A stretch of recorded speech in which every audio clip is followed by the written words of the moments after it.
윤석열 전 대통령 강제 구인 시도가 윤 전 대통령의 강한 저항에 부딪혀 결국 무산되면서 김건희 특검팀의 체포영장 재청구와 구속기소를 둔 고심이 이어지고 있다.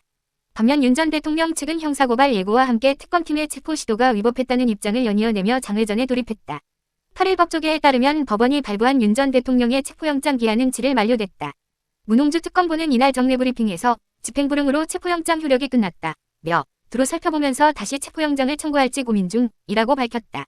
특검팀은 지난 1일과 7일 두 차례에 걸쳐 윤 전 대통령에 대한 강제 인치를 시도했으나 윤 전 대통령의 완강한 거부로 결국 실패했다. 특히 두 번째 시도에서는 윤 전 대통령을 들어 옮기려는 물리력도 행사했으나 윤 전 대통령의 저항으로 부상 위험이 제기되자 결국 철수했다.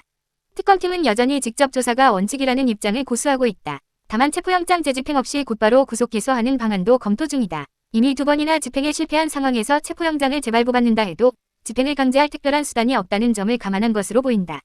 윤 전 대통령 측은 체포 과정에서 위법이 자행됐다고 주장하며 장외 대응에 돌입했다. 윤 전 대통령 법률 대리인단은 체포영장 재집행 당일부터 이날까지 여러 차례 입장을 내며 특검을 비판하고 있다. 대리인단은 7일 특검 측이 10여 명을 동원해 윤 전 대통령의 팔과 다리를 붙잡고 차량에 탑승시키려 했다. 윤 전 대통령이 앉은 의자를 들고 옮기다 윤 전 대통령이 바닥에 떨어지는 사태가 발생했다. 고전했다. 또 체포영장 집행 당시 윤 전 대통령에게 출정소장에게 가면 변호인들을 만나게 해주겠다고 거짓말을 하고 중간에 억지로 차에 태우려고 한 건 납치 시도라고 반발했다.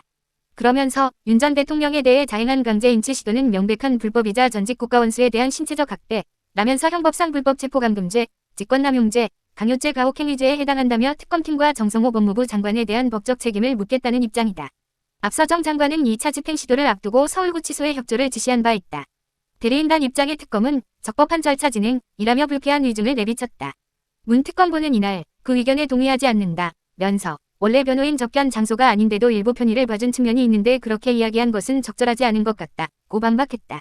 윤 전 대통령 측과 특검 간의 입장차가 좁혀지지 않는 가운데 향후 특검팀이 체포영장을 재청구할지 또는 별도의 소환 없이 구속기소로 전환할지 여부에 관심이 쏠리고 있다.